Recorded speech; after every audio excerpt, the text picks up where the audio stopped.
Welcome to another episode of Rewind a Closer Look, and today we're diving into 1997's Lowball, a gritty little crime thriller that feels like someone filmed a panic attack on VHS. This one stars Peter Greene as John, and with Greene's recent passing, some sad news from the entertainment world this morning. Character actor Peter Greene died in his New York City home on Friday. it felt like the right time to revisit one of his lesser-known but absolutely unhinged performances. Greene was famous for bringing a dangerous, unpredictable edge to roles in The Mask. You said you wouldn't hurt him! I lied. Pulp Fiction. Come on, that up, boy. I want you to pick it up.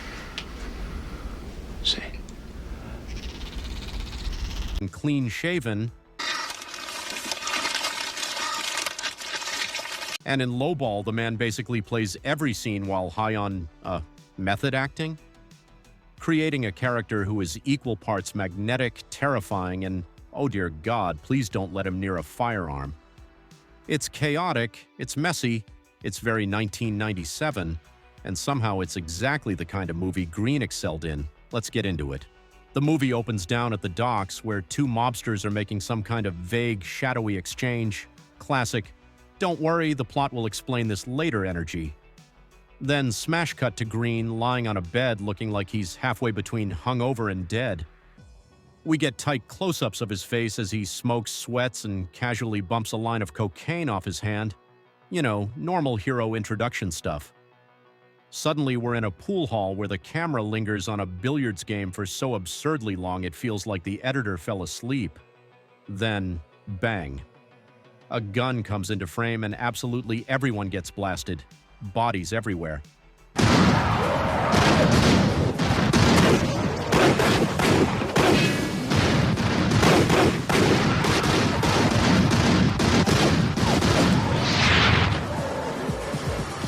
The camera tilts down to a bleeding guy on the floor, and that's when Greene strolls over, leans down, and says, It wasn't meant to go down like this, right?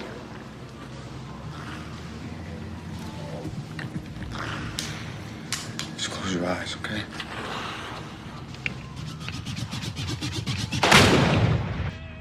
Welcome to Lowball. Subtlety has left the building.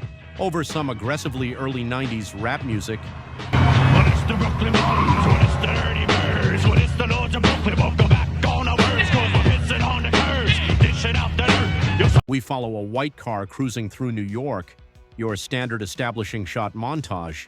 Inside the car are Greene and his partner Eddie, and Greene keeps pestering him with, "Where are we going?" like a guy who didn't bother to read the itinerary for this crime spree. And here's the wildest revelation of the entire movie. Eddie is played by Everlast. You feel? Cause when I shoot the gift, I shoot the kill. I came to get down, I came to get down. So get out your seat and jump around. The last person you'd expect to see quietly riding shotgun through grimy 90s crime scenes. Once you see it, you can't unsee it. And honestly, he's not terrible. They eventually pull under a bridge and immediately start arguing. Eddie's freaking out about the 7 bodies they left back at the pool hall, while Greene shrugs it off, calling the dead guys scumbags like he's reviewing restaurants. Greene even does another casual bump of coke mid-conversation, really driving home the whole drug-addicted, cold-blooded killer vibe. They climb back into the car without resolving anything, except giving us the important expositional takeaway. Greene is unhinged, Eddie enables him, and we still have no idea if they're mob cops, freelancers, or just two guys who wandered into the wrong movie. Eddie drops Greene off at some random building where Greene strolls inside and finds 2 guys already doing lines. Always a great sign when everyone in the scene is mid-cocaine before negotiations even start. Greene cracks open a briefcase revealing 2 bricks of white powder, and one of the guys casually mentions chain of custody, which immediately raises the question, no way Greene is a cop. Is he? Greene tells them to test the goods, so the guy takes a bump and instantly announces, "This isn't coke, it's heroin," and Greene loses it. He starts ranting, waving the gun around, screaming at them to buy it anyway for $5 grand. The men step aside to discuss, as if there's a correct answer to buy heroin from a lunatic or die. Greene escalates, shouting, pacing, brandishing the gun harder. Just in case we didn't already understand, he is a complete unhinged disaster of a human being. Eddie eventually pulls the car back around and Greene climbs in like he just bought groceries. Eddie asks, "Did you finish whatever you were doing?" Which is adorable because Eddie 100% knows Greene was up to something violent, stupid, or both, but pretending otherwise must be part of his coping mechanism. And yep, Greene is a cop. A spectacularly terrible one, but technically still a cop for about 30 more seconds. He and Eddie are immediately hauled into the chief's office, where they get chewed out for the pool hall massacre. Turns out the two of them had been undercover for 6 months, and according to the chief, they blew it. Greene doesn't care. To him, the dead guys were scumbags. Mission accomplished, you're welcome. The chief, however, has receipts. He reminds Eddie that Greene got his last partner killed and nearly did the same to him. Then he turns to Greene and tells him to put your shield on the desk. That's it. No long dramatic buildup, no internal struggle. 13 minutes into the movie and Greene is already suspended without pay. The chief takes his gun. Greene throws a tantrum and storms out like a kid who just got grounded. Once Greene is gone, the chief pulls Eddie back and tries the whole "you're better than him" routine. Your dad was a good cop, you're a good cop. Greene is dragging you down, save yourself. Eddie refuses, loyalty over logic, and the chief eventually snaps and kicks him out of the office too. Just get the fuck out! Cut to a quiet suburban street where a woman in full tennis gear strolls down her driveway to check the mail, the most peaceful moment this movie will allow anyone. As soon as she opens the mailbox, a mid-90s Cadillac glides up like a predator in a nature documentary. A guy steps out, slaps a chloroform rag over her face, and kidnaps her in broad daylight. No subtlety, no finesse, just vintage 90s crime energy. Eddie and Greene are walking down the street toward Eddie's apartment when they spot a woman and a small child waiting outside. Surprise, it's Greene's ex-wife and his kid. And guess what? He hasn't been paying child support, because of course he hasn't. They immediately slip into a screaming match and Greene flips out yet again. I'm starting to think this might be a pattern with him.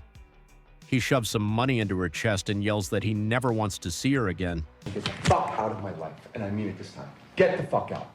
This dude isn't an anti-hero. He's just an asshole. A-S-S-H-O-L-E, everybody, A-S-S-H-O-L-E. A full-time union-certified piece of garbage. And it's only 18 minutes into the movie.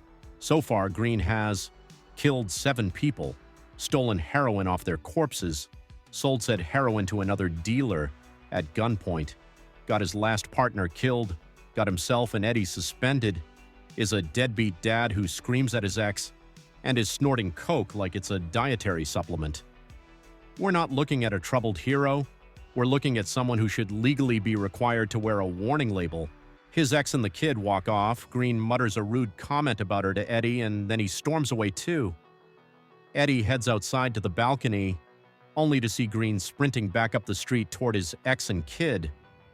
You'd expect round 2 of the yelling match, but nope.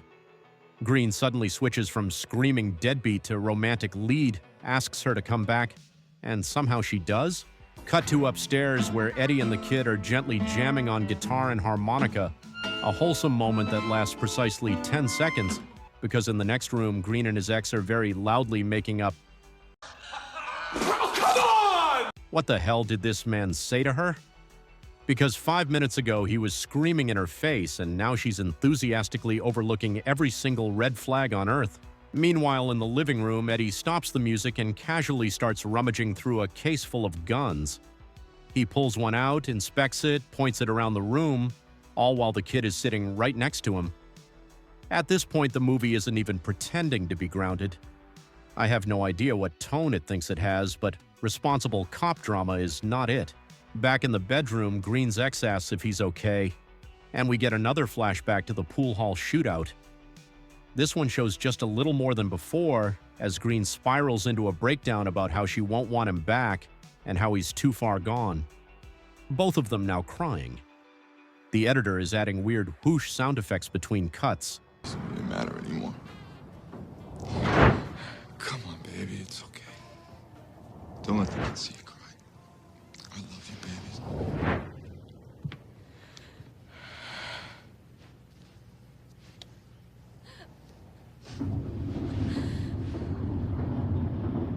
Anyway, Greene leaves and just wanders around the city for a while. Why? Who knows? Maybe the movie needed to hit a certain runtime. Maybe they wanted some deep character reflection shots. Maybe they just happened to film on a day New York was having a toilet paper blizzard, because that's what it looks like. Random rolls of TP drifting through the air like it's an abstract art installation. It genuinely feels like the filmmakers had a shoot the rodeo moment. You know, when you randomly capture something happening in the city and decide, yeah, sure, put that in the movie. Greene's melancholy wandering is interrupted when his pager goes off. He calls the number and, surprise, it's Bruce. The guy whose 7 goons Greene executed in the pool hall. Bruce is not calling to chat. He's kidnapped Greene's sister, the woman in the tennis outfit, and lays out the terms. If Greene wants to see her alive, he has 48 hours to find Nicky, the brother of big-time mobster Tony G, kidnap him, use him to gain access to Tony G, and then kill Tony G. Simple, right?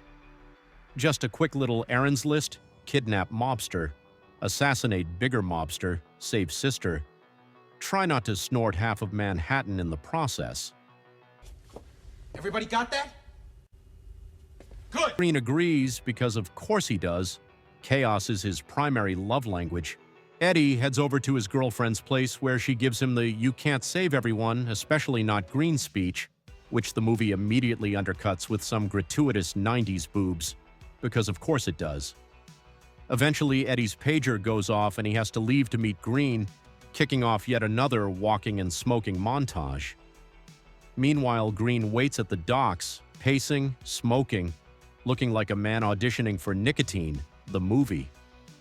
There is an unholy amount of walking and smoking in this film. Greene finally tells Eddie about his sister being kidnapped. Eddie suggests the reasonable thing: let's talk to the chief. Greene immediately shoots that down because this man would rather snort drywall than follow protocol. Instead, he needs Eddie's help to go see a guy, which we can assume is Nicky, Tony G's brother, the next stop in this increasingly sweaty fetch quest. And yes, cue more walking montages. They roll up to a mob restaurant where Greene immediately introduces Eddie as Cousin Eddie, Shitter was full! which, honestly, not the worst fake name he's used so far. The mobsters at the table clearly know Greene, and not in a warm, friendly way, but in a "this guy ruins every meal he walks into" kind of way. They sit through an elderly mobster delivering a long lecture about respect, because no crime movie can resist that speech. Once outside, Greene and Eddie press the younger guy for Nicky's whereabouts, and during this scene we catch a full shot of a boom mic dipping into frame. Normally that would be a hilarious mistake, but honestly, considering how awful the sound mix is in this entire movie, the real surprise is that they even had a boom mic on set in the first place. The guy finally cracks and gives up Nicky's location, so Greene throws him into a dumpster, Garbage day! threatens him one more time for good measure, and slams the lid. And yes, I'm sure this will absolutely not come back to haunt them. Totally fine. They wander over to another bar and immediately start grilling the bartender for Nicky's location. Wait a minute! Which raises the obvious question: didn't the last guy already give us Nicky's location? Are we fact-checking underworld gossip now? Or did Greene just want to bully one more person before moving the plot forward? From here, we slip into yet another driving scene where Greene and Eddie have a casual conversation the movie clearly thinks sounds like Tarantino banter. It does not. It feels more like the actors were told, just talk about anything while we burn 3 minutes of runtime. And the padding continues. Every single time they go to a new location, the film insists on showing us the entire commute like it's a travel vlog. They pull into a seedy motel, the kind of place where every surface looks sticky, and hold up in a room. Greene immediately takes another bump of coke, because at this point his bloodstream has to be 40% narcotics. and the two of them sit on opposite beds waiting for Nicky to arrive. Sure enough, Nicky and his guys show up and go into the room next door. Greene steps out and strolls over in the most aggressively 90s action movie way imaginable. I gotta go. See you later, right? I love you. Oh. Hi. Well, look at you guys. Waiting for me? Got a light, baby? Get the fuck out of here. All right. No, don't. He ambushes the two goons watching the door, Eddie bursts in behind him, and together they snatch Nicky like it's the world's bleakest Pokemon encounter. They swing by one of Greene's old buddies, the kind of guy who looks like he only exists to hold hostages and enable bad decisions, and convince him to stash Nicky for a couple hours. Greene also picks up more coke, because apparently the movie's budget was 40% location permits and 60% powdered props. Then, more driving, more coke. At this point, the film should have just added a subtitle that says, "Still cocaine. Next stop, a rooftop." Why? Reasons.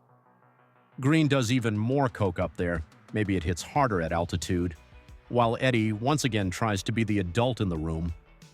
He begs Greene to go to the chief for help, grabs his stash and throws it on the ground in a dramatic, "I'm done watching you self-destruct" moment.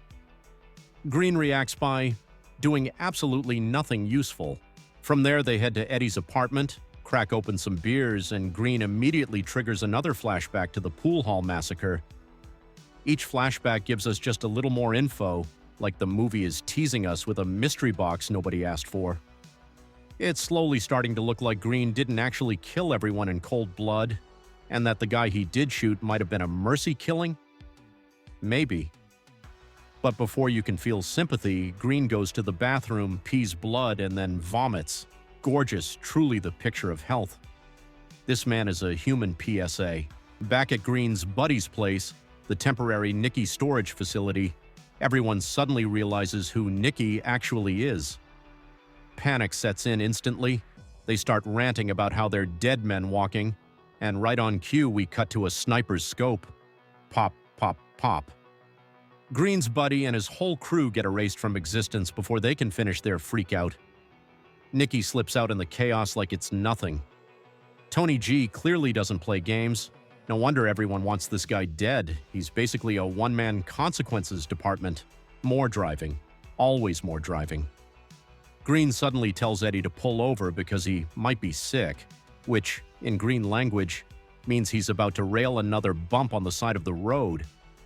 He snorts, lights a cigarette, tries to have a normal conversation, and then promptly nods off like someone unplugged him. Except he didn't fall asleep. He full-on ODs. Eddie panics, drags him out, revives him, and somehow we're acting like this is just another Tuesday. Is this rock bottom?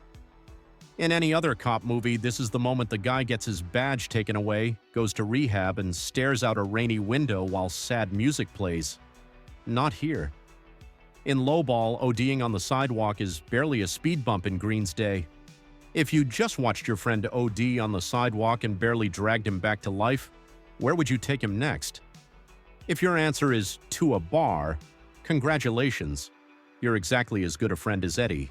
So they're knocking back beers like nothing happened when they get summoned upstairs by one of Bruce's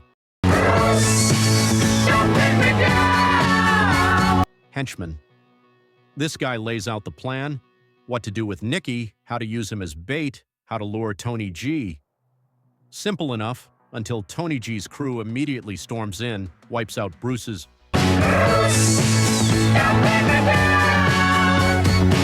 men and abducts the boys like they're being checked out of a hotel. Suddenly, they're sitting on a couch beside the now freshly rescued Nicky. Tony G strolls in, calm as a guy ordering a latte, and has a chat with Greene. His offer? Kill all of Bruce's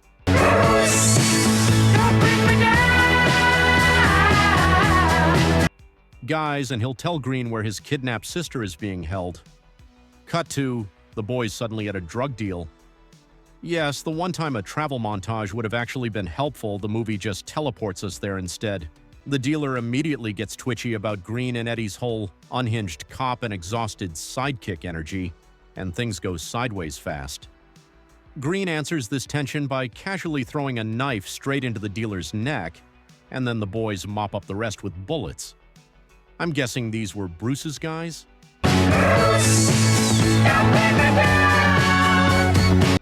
The movie never fully confirms it, but hey, bodies are bodies. With Bruce's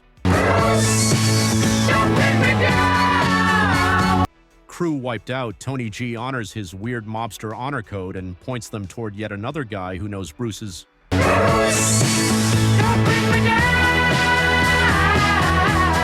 actual address.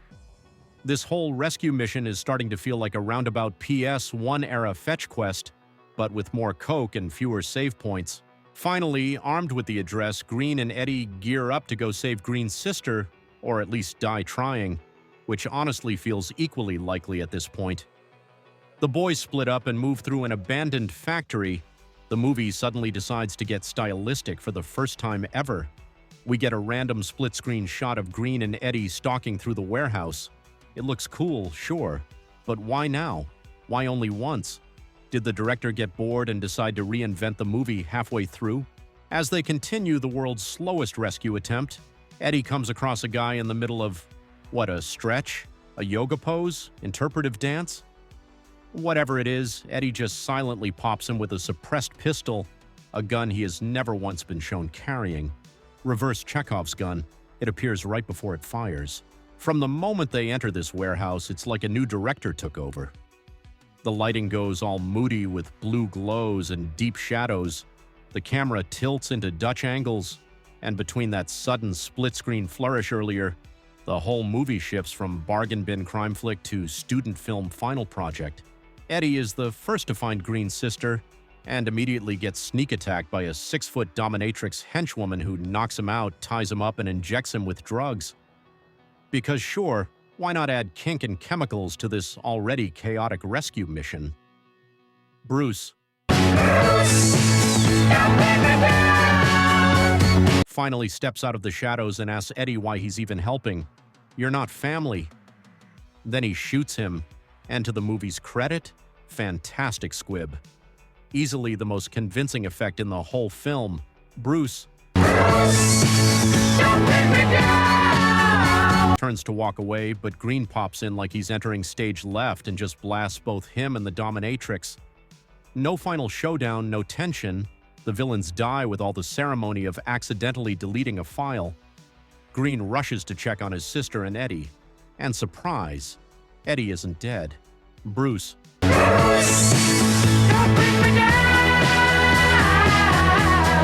while laying on the floor lifts a shaky hand and somehow shoots Eddie again, and then finally dies for good.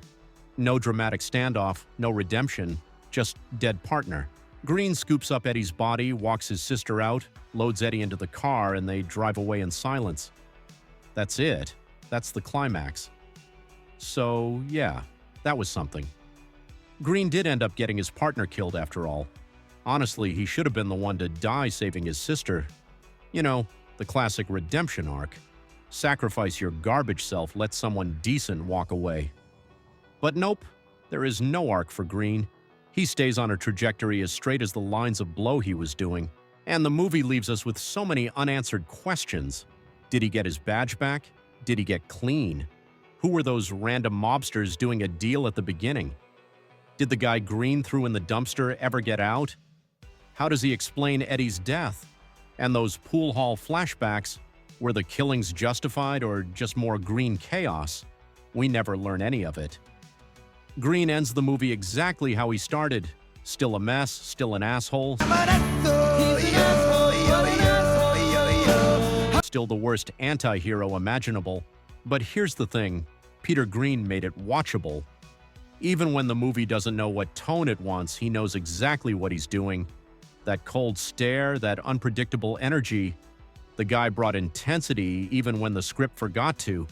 And now, with his passing, revisiting something like Lowball hits a little different. So, rest in peace, Peter Greene, a performer who could command a scene even inside the most chaotic B-movie madness. Thanks for watching this episode of Rewind: A Closer Look. If you enjoyed the dive into this wild, grimy 90s crime fever dream, hit like, drop a comment, and subscribe for more deep cuts, obscure gems, and gloriously messy cinema. Until next time, keep your partners close, your Coke in the briefcase, and for the love of God, never trust anyone who says it wasn't supposed to be like this. When they get problems, then they come to me to straighten them out. I owe people more fucking favors. If I did half the things this kid did, I would have been fucking dead. I'd be in a fucking river someplace. Here I am, talking to myself. Hell, I'm better off talking to myself. At least I get no fucking answers.